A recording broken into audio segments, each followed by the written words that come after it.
Today is Friday, April 15th. We're talking about new hope for Ukrainians as Russia faced a big setback in the war. Also, hundreds of new strategies meant to make the U.S. federal government more fair for everyone. And get ready for one of the biggest changes to presidential debates in more than 30 years. Plus, the latest shift in the housing market. Elon Musk's offer to buy Twitter outright, why he says he wants to take over. And a lot of reasons to celebrate this weekend. We'll explain. Welcome to The Newsworthy. All the day's news in around 10 minutes. Fast, fair, fun, and on the go. I'm Erica Mandy. Thanks so much for being here. You ready? Let's do this. Well, Russia was dealt a pretty big loss off the coast of Ukraine this week. In the Black Sea, the main warship in Russia's fleet sank after a fire. But the Ukrainians and Russians have different stories about what started that fire. The Russian military says they were towing the ship to port in stormy weather when it got damaged, setting off ammunition on board. But the Ukrainian military claims they attacked the ship with a cruise missile, causing it to catch fire and eventually sink. Either way, losing that ship was a big blow to Russia's forces. They've been using it to fire missiles at Ukrainian cities ever since the war began. But that could change now. One Ukrainian official called it, quote, the biggest defeat of the Russian Navy since World War II. And the U.S. says since the flagship went down, as many as half a dozen other Russian ships have moved further away from the Ukrainian coast. Still, there's a lot of fighting going on inside the country, especially in southern and eastern Ukraine.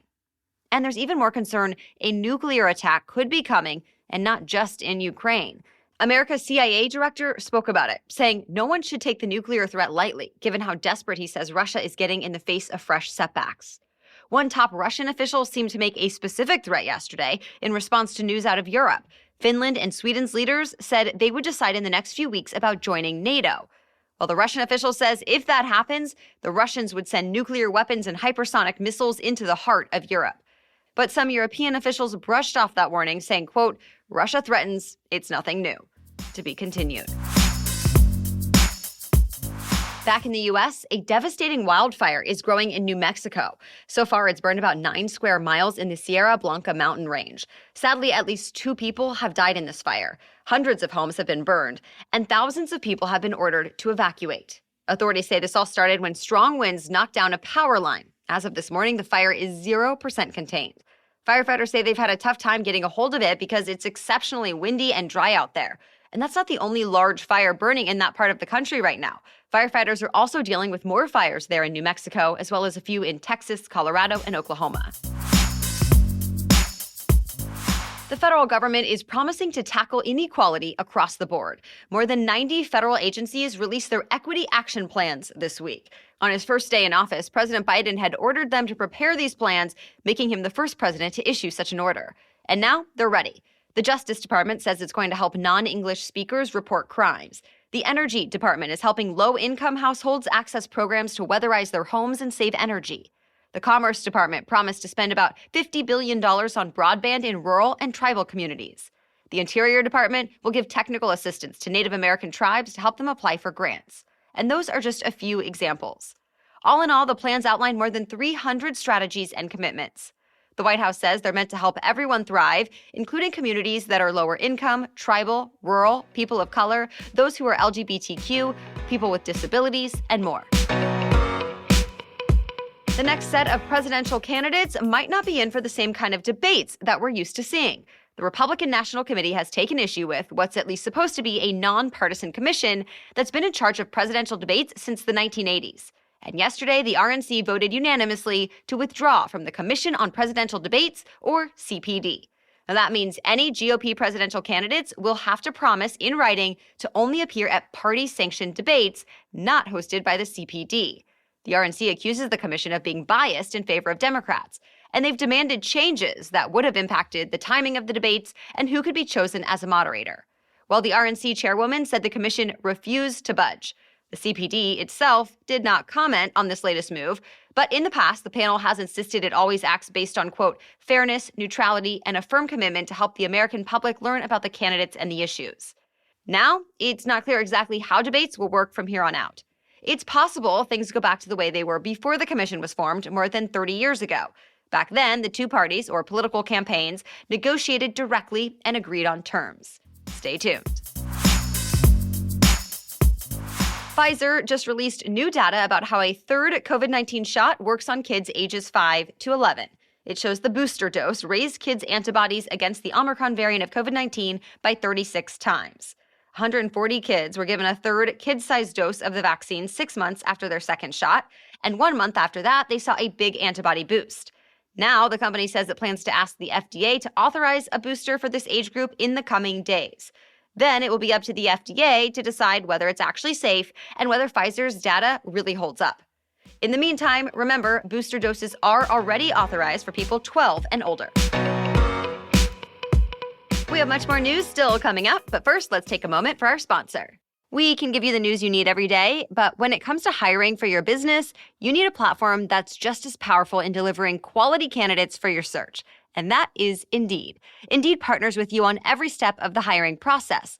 Find great talent through time-saving tools like Indeed Instant Match, assessments, and virtual interviews. You know I love research and data to help back up claims, and Indeed has plenty of it. Here are a few. Indeed is the #1 source of hires in the U.S., according to Talent Nest. Most, 73% of U.S. online job seekers search for jobs on Indeed each month, according to ComScore. And here's one more. Indeed found that sponsored jobs are 3 times more likely to result in a hire in the U.S. And right now, the Newsworthy listeners can get a $75 sponsored job credit to upgrade your job post at Indeed.com/newsworthy. Offer valid through April 30th. Start hiring right now by going to Indeed.com/newsworthy and claim your $75 credit before April 30th. Indeed.com/newsworthy. Terms and conditions apply. Need to hire? You need Indeed. The average interest rate for America's most common home loan just reached a high not seen in more than a decade. Interest on the average 30-year fixed-rate mortgage surpassed 5%, according to mortgage company Freddie Mac. As the Wall Street Journal points out, mortgage rates were at all-time lows just more than a year ago. But rates have climbed fast over the last few months and are expected to keep climbing this year as the Federal Reserve is trying to get a handle on historically high inflation. Of course, this means many home buyers will have higher monthly payments on top of already surging house prices. Yet, demand is still strong. That said, bankers and economists are starting to see some signs of a cooling housing market as some buyers have been priced out. Data from the Mortgage Bankers Association shows 6% fewer applications for home buying this week compared to a year earlier. Elon Musk and Twitter are back in the news once again this week. This time, Musk made an offer to buy the entirety of the company. Yes, within about a week and a half, the world's richest man went from being just a popular user and critic of Twitter to the company's largest individual shareholder, to almost becoming its next board member, to now making an offer to buy the social media platform outright for more than $43 billion. Musk tweeted about it and later in the day was interviewed on stage during a TED conference. He called Twitter a kind of de facto town square, saying he doesn't care about the economics of it, but wants to enable a public platform that is trusted by its users. He's criticized the platform many times, saying it's fallen short when it comes to free speech. Though others have argued Twitter has a responsibility to take down misinformation and hate speech. At this point, there are various theories about what this is all really about and what it could lead to, but Twitter CEO reportedly told employees that the company is still looking at this bid and would eventually make a decision in the best interest of shareholders. Stay tuned. One grocery store staple is becoming a lot more expensive these days. Egg prices are going up. Last year at this time, the national average for a dozen large white eggs was $1.60. Now it's $2.50. And there are several reasons for this, but it's not just the war in Ukraine and staffing shortages here in the U.S. Another big reason is the bird flu that's been spreading quickly throughout the nation. Farmers have been forced to kill millions of egg-laying hens in 24 states. Of course, that has chipped away at the egg supply, pushing prices up. Now, to be clear, the bird flu is not considered a big risk to public health since humans are not the ones getting sick. And it's not a food safety risk, so you don't have to worry about eating chicken, turkey, or eggs. And with Easter happening this weekend, feel free to buy, eat, and decorate as many eggs as you want. Just expect it'll cost you more. This weekend, the world is seeing a rare interfaith trifecta. Christians, Muslims, and Jews will all be observing different holidays. For Christians, today is Good Friday, which is usually observed as a day of sorrow and atonement. Then Easter comes this Sunday, a time to really celebrate, with baskets full of candy, egg hunts, and visits from the Easter Bunny. Also, starting this evening, the Jewish holiday of Passover. It doesn't always fall on the same weekend as Easter, but it is usually in March or April. The holiday lasts 8 days. Families get together to eat traditional foods during a big meal called a Seder. And throughout the next week, Jews eat unleavened bread called matzah instead of bread made with yeast. Meanwhile, Muslims are still observing Ramadan. So those who take part don't eat anything from dawn to sunset, then celebrate each night by breaking the fast. Well, keep in mind, because of the holidays, you might see more coworkers than usual take the day off from work, and some stores and banks might be closed. That said, today is not a federal holiday, so most places will be open. That's it for the main news today, so now it's time for Feel Good Friday, when we bring you one extra feel-good or positive news story before the weekend.